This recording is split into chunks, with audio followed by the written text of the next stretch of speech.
আসসালামু আলাইকুম। I news বাংলার আন্তর্জাতিক সংবাদে স্বাগতম। ৩০ বছর পর শিশু জন্ম নিল যে গ্রামে। আবারও তেলবাহী ট্যাঙ্কার জব্দ করেছে ইরান। এবং সিরিয়ায় মসজিদে সন্ত্রাসী হামলার তীব্র নিন্দা ইরানের।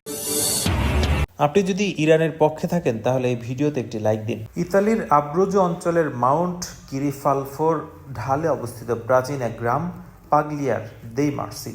এই গ্রামে মানুষের চেয়ে বিড়ালের সংখ্যা অনেক বেশি।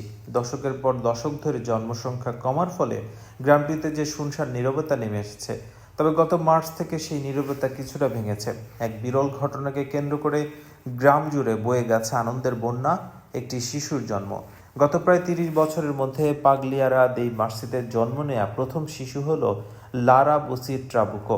তার জন্মের পর গ্রামটির জনসংখ্যা বেড়ে দাঁড়িয়েছে প্রায় ২০ জনে। বাড়ির ঠিক উল্টো দিকের গির্জায় ছিল তার খ্রিস্ট ধর্মের দীক্ষা অনুষ্ঠান। সেই আয়োজনে গ্রামের বিড়ালগুলো সহ সব বাসিন্দাই উপস্থিত ছিলেন। এই গ্রামে একটি শিশু থাকা এতটাই অভিনব ব্যাপার যে সে এখন সেখানকার প্রধান পর্যটন আকর্ষণে পরিণত হয়েছে। শিশুটির মা সিনচিয়া ট্রাবুকো বলেন, যারা আগেও জানতো না যে এই পাগলিয়ারা দেই মার্সি নামে কোনো জায়গার অস্তিত্ব আছে, তারাও এখন লারার কথা শুনে এখানে আসে।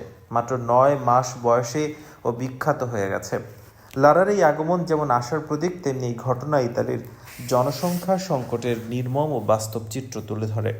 ইতালির জাতীয় পরিসংখ্যান সংস্থা ইনস্ট্যান্ট এর তথ্য অনুযায়ী টানা ১৬ বছরের নেতিবাচক ধারা অব্যাহত রেখে ২০২৪ সালে দেশটিতে জন্মহার ঐতিহাসিকভাবে সর্বনিম্ন পর্যায়ে পৌঁছেছে। ওই বছর জন্ম হয়েছে মাত্র ৩,৬৯,৯৪৪ শিশুর। প্রজনন হারও রেকর্ড পরিমাণ কমেছে।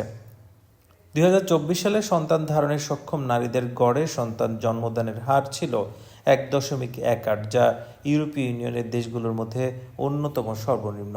এই নিম্নমুখী জন্মহারের অন্যতম কারণ চাকরির অনিশ্চয়তা ও তরুণ প্রজন্মের দলে দলে বিদেশে পাড়ি জমানো। এছাড়াও কর্মজীবী মায়েদের জন্য পর্যাপ্ত সহায়তার অভাব ও অন্যান্য দেশের মতো পুরুষদের বন্ধ্যত্ব বৃদ্ধিও এর জন্য দায়ী। এর বাইরে বর্তমানে উল্লেখযোগ্য সংখ্যক মানুষ স্বেচ্ছায় সন্তান না নেওয়ার সিদ্ধান্ত নিয়েছেন। ইনস্ট্যান্টের ২০২৫ সালের প্রথম ৭ মাসের প্রাথমিক তথ্য জন্মহার আরও কমার ইঙ্গিত পাওয়া গেছে। ইতালির বৃষ্টির প্রশাসনিক অঞ্চলের মধ্যে এই সংকট সবচেয়ে প্রকট আকার ধারণ করেছে আব্রুজো অঞ্চলে, যেখানে জনসংখ্যা আগে থেকে কমই ছিল।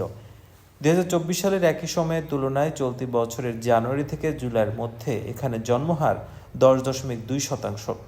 পাগলিয়ারা দেই মার্সি আয়তনে খুব ছোট হলেও গ্রামটি বর্তমানে পুরো ইতালির বাস্তব পরিস্থিতির এক প্রতীকী রূপ।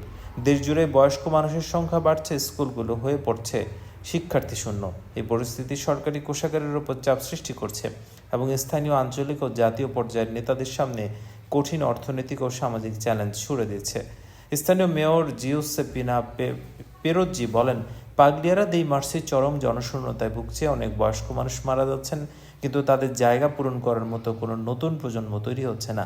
ফলে পরিস্থিতি আরও খারাপের দিকে যাচ্ছে।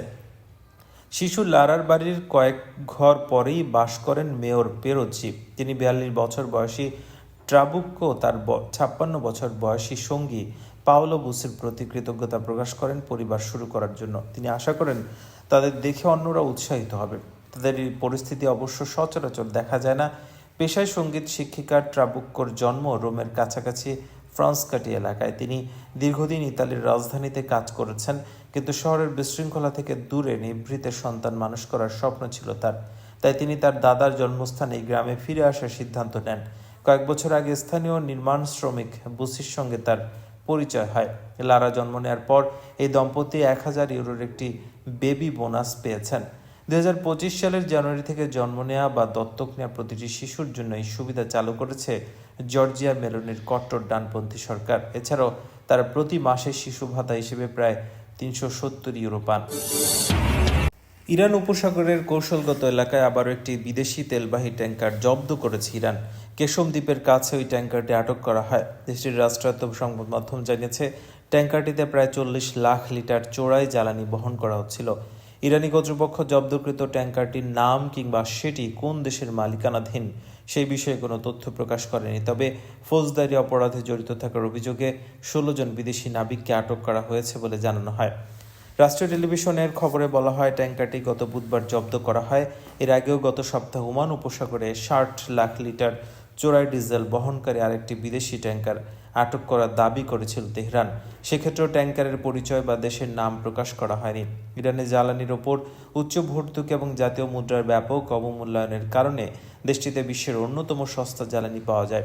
এ বাস্তবতায় প্রতিবেশী দেশগুলোতে স্থলপথে এবং উপসাগরীয় রাষ্ট্রগুলোতে সমুদ্রপথে জ্বালানি পাচার ঠেকাতে কঠোর পদক্ষেপ নিচ্ছে তেহরান। ইরানের বিপ্লবী গার্ড বাহিনী জানিয়েছে জব্দকৃত ট্যাঙ্কারের নাবিকদের আটক করা হয়েছে এবং বিষয়টি নিয়ে বিচার কর্তৃপক্ষ তদন্ত কার্যক্রম শুরু করেছে। পাশাপাশি জ্বালানি চোরাচালানের সঙ্গে জড়িত নেটওয়ার্ক চিহ্নিত করতে অতিরিক্ত অনুসন্ধান চালানো হচ্ছে। এই ট্যাঙ্কার জব্দের ঘটনা এমন এক সময় সামনে এলো যখন মধ্যপ্রাচ্য আঞ্চলিক উত্তেজনা উল্লেখযোগ্যভাবে বেড়েছে। ইরানের বিরুদ্ধে সম্ভাব্য সামরিক পদক্ষেপের জবাবে তেহরান বারবার হরমুজ প্রণালী নিয়ন্ত্রণ বা বন্ধ করে দেওয়ার হুঁশিয়ারি দিয়ে আসছে।